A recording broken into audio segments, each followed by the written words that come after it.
Assalamu alaikum dear students. I hope you all are fine. Chemistry grade 9 unit number 8. आज इसके दो SLOs हम देखेंगे. Describe how changing the physical condition of chemical equilibrium system can redirect reversible reaction. वो कह रहे हैं कि आपने इस चीज को डिस्क्राइब करना है. हाउ, कैसे तब्दीली आती है फिजिकल कंडीशन चेंज करने पे किसी भी केमिकल इक्विलिब्रियम सिस्टम की कि वो रीडायरेक्ट करे reversible reaction. Some example can include effect of heat on hydrate compound and addition of water on anhydrous substance in particularly copper sulphate and cobalt chloride. ठीक है, पहले तो मैं आसान लफ्जों में आपको ये समझाता हूं ये है क्या एसएलओ, बाद में एसएलओ की डिटेल पढ़ते हैं. सिमुलेशन खोलें जरा. डियर स्टूडेंट्स, आपके सामने मैं एक सिमुलेशन रखूंगा. पहले हम उससे बात शुरू करेंगे. सबसे पहले तो आप ये जो रिएक्शन लिखा है इसको फुल स्क्रीन कर दें. ये जो रिएक्शन लिखा है इस रिएक्शन को पहचाने. 2NO2 double headed arrow show करता है कि रिएक्शन फॉरवर्ड भी जा रहा है और रिवर्स भी आ रहा है, और ये बनता है N2O4. रिएक्टेंट प्रोडक्ट आपके सामने है. अब ये ऊपर एक कंटेनर है, फर्स्ट वाला कंटेनर, जिसको मुझे स्क्रीन में लेके, ये वाला कंटेनर है. इसमें अगर आप गौर करो तो इसमें आपको NO2 पहले पहचानना. कहां पर है NO2? NO2 को पहचाने. शाबाश. अब इसको जरा फुल स्क्रीन कर दें, बच्चे देख लें जरा. ऊपर वाले कंटेनर में NO2 की पहचान करें. जी स्टूडेंट्स, यहां पर जो ग्रीन कलर है वो नाइट्रोजन को शो करता है और रेड कलर ऑक्सीजन को शो करता है.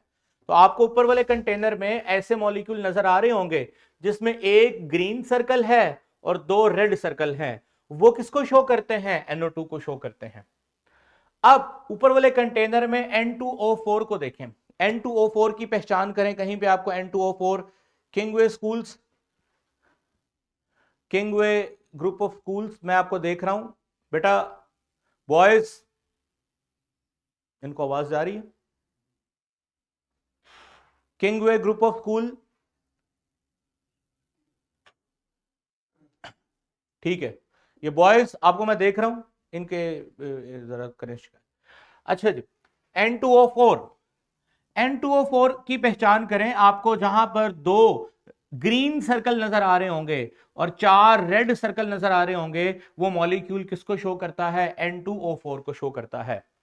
जी, सेंट्रल एग्जेक्टिव स्कूल, क्या क्वेश्चन है आपका?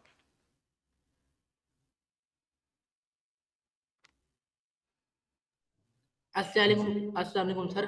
जो हमारे पास है ना N2O4, हमारे पास जो ऊपर है ग्रीन कलर के, और जो हमारे पास चार रेड डॉट है वो हमारे पास N2O4 है. बिल्कुल बिल्कुल ठीक है. मैं बस ये चाह रहा हूं आप पहचान कर लें. अब जरा मुझे बताएं कि क्या कोई, थैंक यू सर. अच्छा आप एक और काम कर लें. आप काउंट करके रख लें कि NO2 की तादाद कितनी है और N2O4 की तादाद कितनी है. आप जरा ये काउंट करके रखें. मैं अब एक चेंज करने वाला हूं और उस चेंज के बाद क्या होगा मैं क्वेश्चन करूंगा.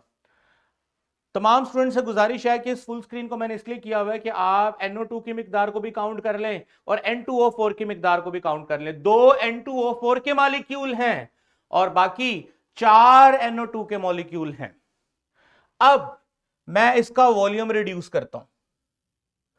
जैसे ही मैंने इसका वॉल्यूम रिड्यूस किया है तो आप नोटिस करें क्या कोई तब्दीली आई है?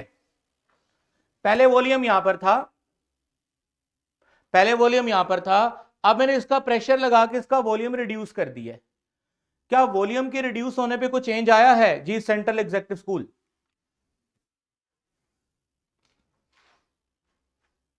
माइक इनका अनम्यूट कर. जी सर, हमारे पास चेंज आया है. पहले हमारे पास था N और 2, हमारे पास पहले थे 6, अब हमारे पास हो गए हैं 2. और क्या चेंज आया? N2O4 की तादाद भी तो बढ़ गई है ना. माइक अनम्यूट करें इनका. बेटा आप अपने एंड से माइक अनम्यूट करना है. अपने एंड से माइक अनम्यूट करना है और मुझे बताना है N2O4 की तादाद में कोई फर्क पड़ा? N2O4 की तादाद में फर्क पड़ा है. पहले हमारे पास है 2, अब हमारे पास हो गए हैं 4. मुझे बस एक इतना बताओ, माइक पे रहो, बाकी बच्चों को भी जरा आप नुमाइंदगी कर रहे हो. मुझे ये बताओ कि क्या अभी भी ये रिएक्शन रिवर्सिबल है? क्योंकि रिवर्सिबल रिएक्शन की निशानी क्या होती है कि उसमें रिएक्टेंट भी होते हैं, प्रोडक्ट भी होते हैं। इसमें आप देखो रिएक्टेंट भी एट अ टाइम मौजूद है, प्रोडक्ट भी मौजूद है, लेकिन पहले से कंसंट्रेशन में क्या आ गई है, तब्दीली आ गई है। इसका मतलब क्या हुआ कि रिवर्सिबल रिएक्शन में रिएक्टेंट प्रोडक्ट की कंसंट्रेशन को वेरी करवा सकते हैं by changing their physical conditions. Physical conditions क्या होती हैं कि आप सिस्टम का क्या चेंज कर दें, प्रेशर। मैंने आपके सामने प्रेशर चेंज किया, प्रेशर को मैं हाई रखूंगा, प्रेशर को मैं लो रखूंगा। इधर देखो नीचे वाले कंटेनर में देखो, फुल स्क्रीन करो, नीचे वाले कंटेनर में देखो सारे NO2 हैं। जैसे जैसे मैं प्रेशर बढ़ाऊंगा रिएक्शन होना शुरू होगा और आहिस्ता आहिस्ता N2O4 बनना शुरू होगा, ठीक है। प्रेशर कम करूंगा तो कंसंट्रेशन रिएक्टेंट प्रोडक्ट की चेंज, प्रेशर चेंज करूंगा तो चेंज हो जाएगी। इसका मतलब दोबारा चलें जरा उसके ऊपर, हाँ जी, ये जो है ना डिस्क्राइब, यही हमने पढ़ना है, how changing in physical conditions. बेटा फिजिकल कंडीशंस 3 है, याद रखना। सबसे पहले है कंसंट्रेशन में तब्दीली करना, फिर है टेम्परेचर में तब्दीली करना, फिर है प्रेशर और वॉल्यूम में तब्दीली करना। यानी कि जिस बर्तन के अंदर रिएक्शन हो रहा है उस बर्तन के अंदर रिएक्टेंट प्रोडक्ट की कंसंट्रेशन को चेंज कर सकते हो आप, टेम्परेचर को बदल सकते हो, प्रेशर वॉल्यूम को बदल सकते हो। इन तीनों को चेंज करने का मकसद क्या है? इन तीनों को चेंज करने का मकसद यह है कि जब रिएक्टेंट प्रोडक्ट में जाता है और वो प्रोडक्ट वापस रिएक्टेंट में आ जाता है, रिवर्सिबल रिएक्शन है ना ये, तो इसको सॉरी, इन तीनों कंडीशंस को चेंज करने का मकसद क्या है कि ज्यादा से ज्यादा रिएक्टेंट को हम किस में भेज सकें, प्रोडक्ट में भेज सकें। ज्यादा से ज्यादा रिएक्टेंट को हम प्रोडक्ट में भेज सकें, क्योंकि प्रोडक्ट हमारी यील्ड है, प्रोडक्ट हमारा हमारा जो है वो पैसा बनाने वाली चीज है। हम इंडस्ट्रियलिस्ट हैं, हम मशीन लगाते ही इसलिए हैं कि हमें प्रोडक्ट ज्यादा से ज्यादा मिले, और ज्यादा से ज्यादा प्रोडक्ट हासिल करने के लिए हम क्या क्या कर सकते हैं वो हम सब आज पढ़ेंगे, ठीक है। तो यही हमारे SLOs हैं। शुरू करते हैं एक मिसाल के साथ। डियर स्टूडेंट्स, आप मुझे बताओ कि इस कंटेनर में A कंटेनर और B कंटेनर में पानी है, लेवल पे है पानी। मिसाल के तौर पे आप इस कंटेनर को शेक करते हो, जितना पानी आगे जाएगा उतना पानी वापस इस कंटेनर में आ जाएगा और एक लेवल मेंटेन हो जाएगा। ये एक डेली लाइफ एग्जांपल है, आप सब इससे वाकिफ हैं कि ये दोनों कंटेनर में पानी लेवल हो जाएगा। अब मैं क्या करता हूं, शाबाश, मैं इस कंटेनर को खोलता हूं और इस कंटेनर में बाहर से पानी ऐड कर देता हूं। तो जैसे मैं इस कंटेनर में बाहर से पानी ऐड करूंगा तो नया लेवल इतना हो जाएगा। अब कंटेनर में पानी का नया लेवल जब इतना होगा तो क्या इसमें कोई हलचल आएगी? शाबाश, इसमें कोई तब्दीली आएगी? आप सब जानते हैं बिल्कुल, पानी कंटेनर A से मूव करके कंटेनर B में जाएगा। कब तक? शाबाश, कब तक? जब तक दोबारा पानी का लेवल ना आ जाए। ये किंगवे स्कूल्स में आपको ऑब्जर्व कर रहा हूं, आपका पढ़ाई में ध्यान कम है, सामने देखें, जब तक पानी लेवल ना हो जाए। दिस इज कॉल्ड, ये भी सिस्टम इक्विलिब्रियम पे था, ये वाला सिस्टम भी इक्विलिब्रियम पे था, ये वाला सिस्टम भी इक्विलिब्रियम पे है, लेकिन दरमियान में इक्विलिब्रियम क्या हो गया था? डिस्टर्ब हो गया था। तो यही आज हमने सीखना है कि आप एक अच्छे खासे इक्विलिब्रियम वाले रिएक्शन को जब डिस्टर्ब करोगे तो उस डिस्टर्बेंस को खत्म करने के लिए दोबारा से इक्विलिब्रियम क्या करेगा? रीइस्टैब्लिश करेगा, रीइस्टैब्लिश करेगा। पॉइंट समझ गए हो? जब आप एक अच्छे खासे इक्विलिब्रियम पे रहने वाले रिएक्शन को, जब आप एक अच्छे खासे इक्विलिब्रियम पे रहने वाले रिएक्शन को डिस्टर्ब करोगे तो वो इक्विलिब्रियम को रीइस्टैब्लिश करेगा अपने डिस्टर्बेंस को कैंसिल करने के लिए। केमिस्ट्री के इस प्रिंसिपल को हम बाकायदा एक नाम देते हैं, क्या नाम देते हैं? ली शैटलर प्रिंसिपल। चलें जी, आप सबने मेरे साथ ये स्टेटमेंट पढ़नी है। When changes occur in reaction conditions, जब आप एक इक्विलिब्रियम पे मौजूद रिएक्शन की कंडीशन में तब्दीलियां करते हैं, मिसाल के तौर पे क्या तब्दीली कर सकते हैं? कंसंट्रेशन। जैसे मैंने इस पानी वाले कंटेनर में रिएक्टेंट प्रोडक्ट, मान लो कि ये साइड रिएक्टेंट को शो कर रही है, ये प्रोडक्ट को शो कर रही है, इनमें कंसंट्रेशन में तब्दीलियां की, या मैं क्या चेंज कर सकता हूं, वॉल्यूम। अभी मैंने सिमुलेशन में दिखाया, प्रेशर को बढ़ाने पर, प्रेशर को चेंज करने पे वॉल्यूम क्या होगा, चेंज होगा। या मैं क्या तब्दील कर सकता हूं, शाबाश, टेम्परेचर। इन तीनों कंडीशंस के बदलने पर रिएक्शन क्या करेगा, अपने आप को रीस्टैब्लिश करेगा। This concept is govern by Le Chatelier principle. We have seen that, हमने देखा है, when a reaction reach equilibrium, जब रिएक्शन इक्विलिब्रियम पे पहुंचता है, the rate of the forward and reverse reaction are equal and the concentration remain constant. However, when we alter any of the condition, जब हम equilibrium पे reaction पहुंच जाता है, या तो हम कंसंट्रेशन चेंज कर दें, वॉल्यूम चेंज कर दें, टेम्परेचर चेंज कर दें of the system at equilibrium, the rate of forward and reverse reaction may no longer be equal. तो डेफिनेटली जब हम डिस्टर्बेंस करेंगे तो वो इक्वल नहीं रहेगा। उसके बाद क्या होगा, जरा गौर से देखिएगा। Lee-Shetler principle tell us that when system at equilibrium is disturbed, जब एक इक्विलिब्रियम पे मौजूद सिस्टम को डिस्टर्ब किया जाएगा, डिस्टर्ब करने के तीन तरीके शाबाश मैंने बताए। पहला तरीका कंसंट्रेशन, दूसरा तरीका वॉल्यूम जो कि प्रेशर के बदलने से बदलेगा, और तीसरा तरीका है temperature. The system will shift, system अपने आप को शिफ्ट करेगा इन द डायरेक्शन, उस डायरेक्शन में that will reduce that stress. Stress क्या है, स्ट्रेस क्या है, ये कंसंट्रेशन को चेंज करना ये सिस्टम के लिए स्ट्रेस है, ये वॉल्यूम प्रेशर को चेंज करना ये सिस्टम के लिए स्ट्रेस है, ये टेम्परेचर को चेंज करना ये सिस्टम के लिए स्ट्रेस है। तो सिस्टम उस स्ट्रेस को कम करने के लिए या तो फॉरवर्ड जाएगा या रिवर्स जाएगा, टू री एस्टैब्लिश इक्विलिब्रियम, दोबारा से इक्विलिब्रियम को एस्टैब्लिश करने के लिए। In other word, if you change the concentration, if you change the volume or temperature of a system at equilibrium, the system will respond by adjusting the rate of forward and reverse reaction to counteract the change and return to equilibrium. Counteract the change, counteract the change का मतलब उस change के खिलाफ ऐसी मुजाहमत करेगा कि दोबारा से वो इक्विलिब्रियम में रिटर्न हो जाए। इसके लिए जो मैंने एक मिसाल दी आपको वो ये है कि आप इस इक्विलिब्रियम पे खड़े दो टैंक्स के अंदर पानी डालें, जैसी पानी डालेंगे डिस्टर्बेंस तो आ गई, लेकिन रिएक्शन कहां जाना शुरू हो जाएगा, फॉरवर्ड, रिएक्टेंट फॉरवर्ड जाना शुरू हो जाएंगे, तब तक जब तक दोबारा इनके अंदर क्या ना आ जाए, इक्विलिब्रियम ना आ जाए। क्या आपको ये पॉइंट क्लियर है बच्चों? ये पॉइंट क्लियर है तो हम आगे जाएंगे। सही हो गया।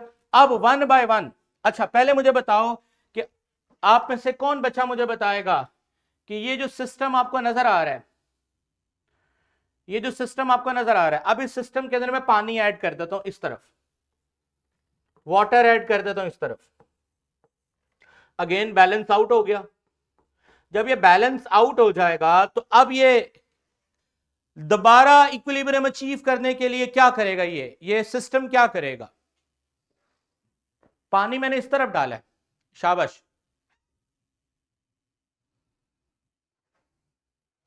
अस्सलाम वालेकुम सर। वालेकुम सर ये सलाम जी। पानी दूसरे टैंक में, ये पानी दूसरे टैंक में चला जाएगा और ये दोनों लेवल हो जाएंगे। बी टैंक से ए टैंक में आ जाएगा, यानी मींस टू से अगर ये प्रोडक्ट है, ये रिएक्टेंट है, तो रिएक्टेंट वापस किस में आ जाएगा, प्रोडक्ट में आएगा, तब तक जब तक इन दोनों के दरमियान में एक नया लेवल मेंटेन ना हो जाए। बस आपने इस मिसाल को याद रखना है, आगे आपको सब कुछ खुद ही समझ आ जाएगा। चलें जी, अब आप में से कौन बच्चा मुझे बताएगा, शाबाश, गौर से देखिएगा, ये है हाइड्रोजन, ये है आयोडीन, ये है HI, these are reactant and these are product. ये डबल एरर शो कर रहा है कि इनके दरमियान में इक्विलिब्रियम एस्टैब्लिश हो चुका है। ये रिवर्सिबल फॉरवर्ड रिएक्शन, फॉरवर्ड भी है, बैकवर्ड भी है, रिवर्सिबल रिएक्शन है, इसमें रिएक्टेंट प्रोडक्ट है। अब आप में से कौन बच्चा मुझे बताएगा कि इस कंटेनर में ये क्या शो कर रहा है, शाबाश, मैं क्या ऐड कर रहा हूं, हाइड्रोजन। अब आप उस पानी की मिसाल को जहन में रखें, उस पानी की मिसाल को जहन में रखें, शाबाश। आप मुझे बताएं कि जब आप पानी में आपने रिएक्टेंट को ऐड किया था तो रिएक्शन कहां गया था, फॉरवर्ड। अब आप मुझे बताएं, जब आप ये हाइड्रोजन को ऐड करेंगे इस कंटेनर के अंदर, इक्विलिब्रियम को डिस्टर्ब कर दिया आपने, जब आप हाइड्रोजन को ऐड करेंगे तो नया आने वाला हाइड्रोजन अपने आप को क्या करेगा, हाइड्रोजन आयोडीन के साथ इंगेज करेगा, रिएक्शन करेगा, और मजीद रिएक्टेंट से क्या बनेगा, प्रोडक्ट, और दोबारा रिएक्टेंट प्रोडक्ट के दरमियान में इक्विलिब्रियम क्या होगा, एस्टैब्लिश होगा। ठीक है, शाबाश। अब 4 सवालों के जवाब देने आपने, सामने देखिएगा। अगर हाइड्रोजन को ऐड करोगे तो रिएक्शन कहां जाएगा, फॉरवर्ड। समझ गए हो? अगर HI को ऐड करोगे, शाबाश शाबाश, HI को ऐड करोगे सिस्टम के अंदर, यानी ये कंटेनर खोलो और इस कंटेनर में आप HI को ऐड कर दो। अगर आप HI को ऐड करोगे तो बेसिकली आपने किसको ऐड किया, आपने बेसिकली प्रोडक्ट को ऐड किया। प्रोडक्ट को ऐड करोगे तो रिएक्शन कहां जाएगा, पानी की टैंक की तरह देखो रिवर्स जाएगा। तो ये कहां जाएगा, शाबाश, रिवर्स। ये एरो से पता चल रहा है ना, रिवर्स जाएगा। चलें, अगर आप HI को रिमूव करोगे, it's just like there are 2 containers जो मैंने आपको बताया। तो ये हमारे पास एक इक्विलिब्रियम था। अगर आप HI को रिमूव करते हो, शाबाश, HI को रिमूव करते हो तो बेसिकली क्या होगा, बेसिकली समझो इस कंटेनर में से आपने लेवल पानी का कम कर दिया, तो कहां जाएगा ये रिएक्शन, फॉरवर्ड। तो HI को रिमूव करने से क्या होगा, HI को रिमूव करने से रिएक्शन कहां जाएगा, फॉरवर्ड जाएगा। तो ये देखो एरो ये क्या शो कर रहा है, फॉरवर्ड। चलो जी, नेक्स्ट, ये जरा आप करेक्ट कर लीजिए, यहां पर HI नहीं है, यहां पर आयोडीन है। बुक में इसको करेक्ट कर लें, बस इधर देखो। अच्छा जी, अगर आप अगर आयोडीन को रिमूव करोगे, अगेन आयोडीन को रिमूव करने का मतलब किसको रिमूव करना है, रिएक्टेंट को निकालना है, रिएक्शन कहां आएगा, रिवर्स आएगा। तो आई होप कि इस टैंक की मिसाल के साथ आपको एटलीस्ट ये आइडिया हो गया है कि क्या चीज रिमूव करने से रिएक्शन कहां मूव करेगा, फॉरवर्ड कब जाएगा, रिवर्स कब जाएगा। ठीक है, क्या मैं आपसे क्वेश्चन कर सकता हूं आप? चलें जी, किंग्सवे स्कूल, सबसे पहले आपसे क्वेश्चन है, आपने मुझे बताना है कि मैं एक फैक्ट्री का मालिक हूं, उस फैक्ट्री के अंदर ये मैं फैक्ट्री का मालिक बैठा हूं यहां पर, मेरी फैक्ट्री क्या करती है, मेरी फैक्ट्री अमोनिया गैस बनाती है, और अमोनिया गैस बनाने के लिए क्या होना चाहिए, नाइट्रोजन, हाइड्रोजन, इनके रिएक्शन के नतीजे में जो कि एक रिवर्सिबल रिएक्शन है, अमोनिया गैस बनेगी। मेरा सबसे बड़ा मसला क्या है कि मैंने पैसा लगाया है, मुझे अमोनिया गैस ज्यादा से ज्यादा चाहिए। तो आप मुझे मशवरा दो कि अमोनिया गैस को ज्यादा से ज्यादा हासिल करने के लिए मैं कंसंट्रेशन में क्या तब्दीलियां करूंगा। चलो शाबाश बताओ जी, किंग्सवे स्कूल, शाबाश बताएं जल्दी से। इजाफा कर देंगे, किस चीज का इजाफा करेंगे, किस चीज की कमी करेंगे? जो पीछे मैंने मिसाल दी है इसको आप हकीकत के साथ जोड़ें। हाइड्रोजन की कंसंट्रेशन को ज्यादा कर देंगे आप। पहला मशवरा आपका है कि सर हाइड्रोजन को ऐड करते जाओ, बिल्कुल सही मशवरा है, मैं मानूंगा। और क्या मशवरा दोगे?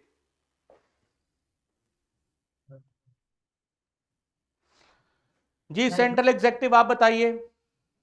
हमें ज्यादा अमोनिया गैस चाहिए तो हम दोनों रिएक्टेंट्स को ज्यादा ऐड करेंगे ताकि हमें ओबियसली हाइड्रोजन को भी ऐड करो, नाइट्रोजन को भी ऐड करो, और निकालो भी किसी चीज को ना, अब निकालना भी तो है ना। कोई और भी मशवरा दो, शाबाश। सर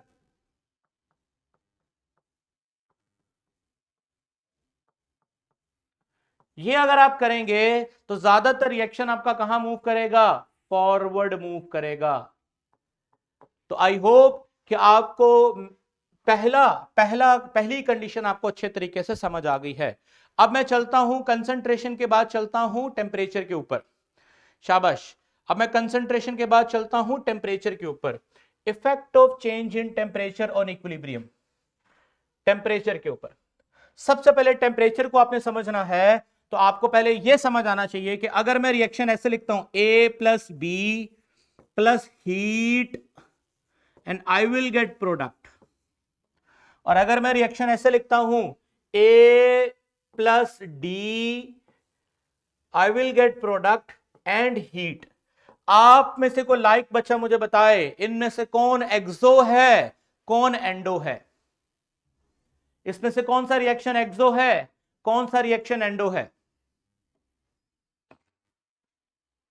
शाबाश शाबाश बताइए, कौन सा रिएक्शन एक्सो है?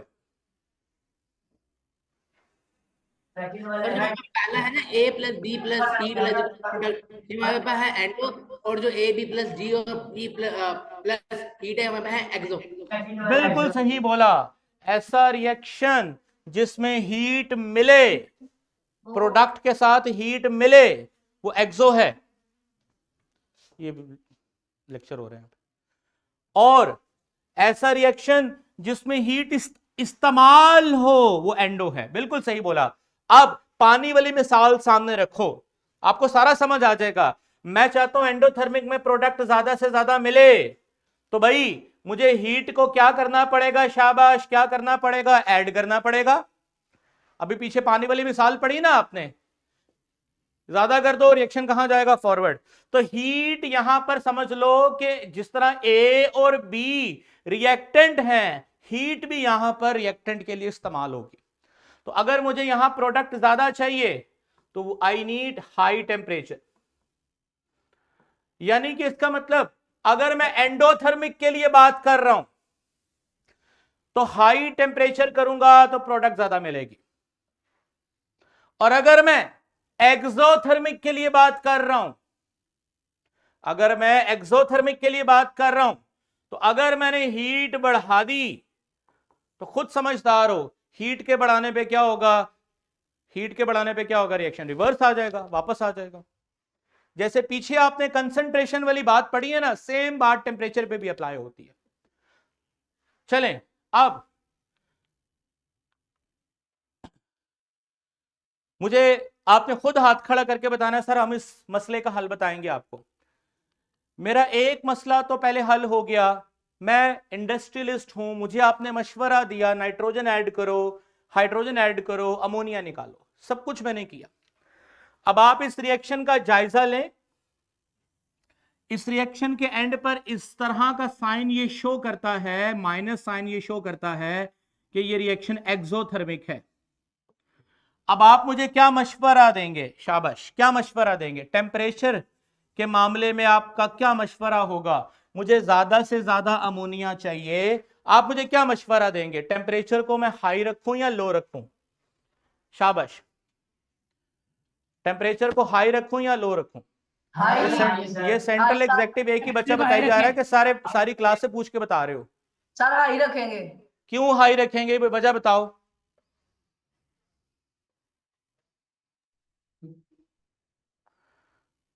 बोलो, सेंट्रल एग्जेक्टिव बोले। सर अगर हम हीट ज्यादा करेंगे तो प्रोडक्ट ज्यादा बनेंगे। जी जी, प्रोडक्ट ज्यादा चाहिए। अगर हम हीट ज्यादा करेंगे तो प्रोडक्ट ज्यादा मिलेंगे। गलत बोल रहे हो ना, गलत कह रहे हो। यही तो मैं समझा के आया हूं। पहले पहचान करो रिएक्शन कौन सा है, रिएक्शन कौन सा है, पहले पहचान करो। एंडो है या एक्सो है? एक्सो है। एक्सो के अंदर तुम अगर हीट ज्यादा करोगे तो तुम तो बेसिकली हीट ज्यादा करने का मतलब है कि हीट ऐड कर रहे हो। इधर देखो स्क्रीन में लेके, और हीट को ऐड करने का मतलब है कि आपने इस साइड को हैवी कर दिया। जब आपने इस साइड को हैवी कर दिया है हीट ऐड करने पे, तो रिएक्शन वापस आएगा। तो यही तो मैं आपको बता रहा हूं कि एक्सोथर्मिक रिएक्शन में हीट लो रखोगे, मींस टेम्परेचर लो रखोगे, तो रिएक्शन कहां मूव करेगा? फॉरवर्ड। और क्या ज्यादा मिलेगी? प्रोडक्ट। ठीक है, तो यही बताना चाह रहा हूं। इन एरो से आप देख भी सकते हो, ये देखो इसमें हीट इस्तेमाल हो रही है, ये एंडो है। आप जितना हीट ऐड करोगे, टेम्परेचर बढ़ाओगे, हीट ऐड करोगे, तो बेसिकली रिएक्शन कहां जाएगा? फॉरवर्ड जाएगा। एरो देख लो आगे को जा रहा है, ठीक है ना। इसी तरह इसी रिएक्शन को मैंने दोबारा लिखा है, हीट डिक्रीज करो, कम करो। भाई हीट डिक्रीज करोगे यानी इस वाली साइड पे आप लेवल कम करोगे, डिक्रीज करोगे हीट, तो रिएक्शन कहां आएगा, रिवर्स आ जाएगा।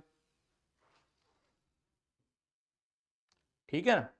इसी तरह एक्सो के अंदर जिसमें हीट मिलती है, अगर तुम टेम्परेचर बढ़ाओगे, हीट ऐड करोगे, टेम्परेचर बढ़ा के हीट ऐड करोगे, तो भी रिएक्शन कहां चला जाएगा, रिवर्स चला जाएगा। एरो बता रहा है आप।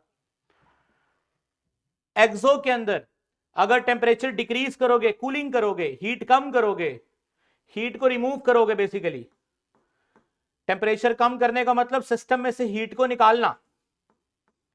तो जब हीट निकलेगी तो रिएक्शन कहां जाएगा, फॉरवर्ड। हीट भी एक कंसंट्रेशन के तौर पे यहां पे काम कर रहा है। तो मेरा जो प्रोजेक्ट था वो क्या था कि मैं अमोनिया ज्यादा से ज्यादा बनाना चाहता हूं, तो मुझे पता है कि मेरा ये रिएक्शन एक्सोथर्मिक है, तो मुझे टेम्परेचर को क्या रखना है, लो टेम्परेचर रखना है, तो ही रिएक्शन कहां जाएगा, फॉरवर्ड जाएगा और मुझे प्रोडक्ट ज्यादा से ज्यादा मिलेगी। 3 फिजिकल कंडीशन में से 2 मैं पढ़ा चुका हूं, एक रह गई है प्रेशर, 2 मैं पढ़ा चुका हूं। इन 2 में से कोई सवाल है तो करो, फिर मैं प्रेशर के ऊपर आऊंगा। और मेरी टीचर से गुजारिश है कि बच्चों को इन 2 कंडीशंस के बारे में पहले तो एक दिन प्रैक्टिस करा दें, क्योंकि अब नेक्स्ट लेक्चर में हमारा चैप्टर खत्म हो जाना है। एक कंडीशन रह गई है और वो क्या है, प्रेशर। अभी तक हमने 2 कंडीशंस को पढ़ लिया है, टेम्परेचर एंड कंसंट्रेशन। ठीक है, तो उसको सामने रखते हुए जो मैंने प्रोजेक्ट दिया है, इसके नीचे टेस्ट योरसेल्फ है। इस प्रोजेक्ट के साथ ना नीचे क्वेश्चंस हैं, उन क्वेश्चंस को सॉल्व करें अदर देन प्रेशर। बाकी इंशाल्लाह हम नेक्स्ट लेक्चर में बात करेंगे।